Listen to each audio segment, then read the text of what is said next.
नमस्कार, मैं हूं भागवत जायसवाल और आप देख रहे हैं जायसवाल न्यूट्रिशन। सबसे पहले सेहत को। दोस्तों, कोलेस्ट्रॉल आज एक महामारी के रूप में उभर रही है।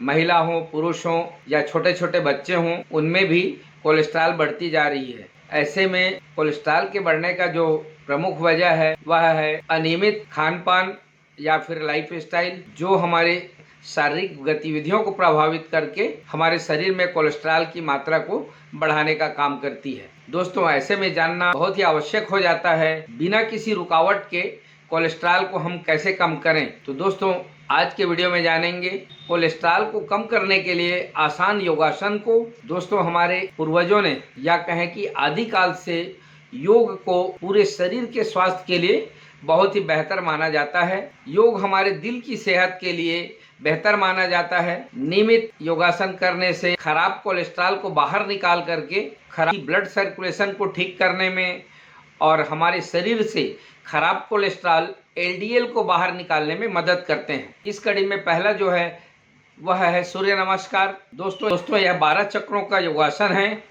जो कि एक निरंतर प्रवाह में किया जाता है, जो हमारे शरीर को हमेशा एक्टिव रखता है और साथ ही यह हमारे फैट को बर्न करने में भी मदद करता है। दूसरा है पवन मुक्तासन। दोस्तों, इस आसन को जमीन पर सीधा लेट करके दोनों पैरों को घुटने के पास लाते हैं और फिर घुटनों को छाती के पास लेकर के आते हैं और फिर सिर को घुटनों के पास ला करके और थोड़ी को घुटनों से स्पर्श कराएं।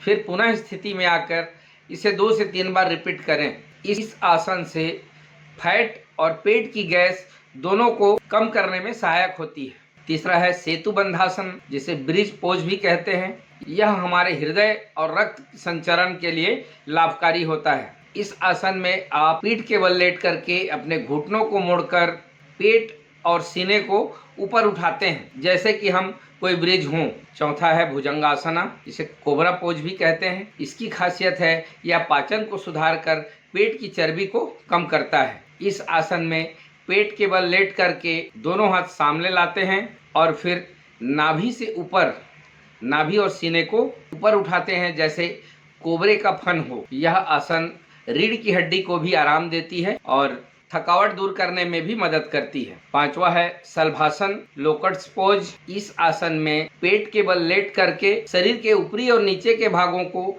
एक साथ ऊपर उठाया जाता है और पूरा शरीर का वजन नाभि पर होती है। छठवा है धनुरासन, बो पोज। दोस्तों, इस आसन में पेट के बल लेट करके दोनों हाथों से पैर से थोड़ा ऊपर हिस्से को पकड़ करके सामने देखना होता है और आपका पूरा बैलेंस कमर और नाभि के बीच होती है।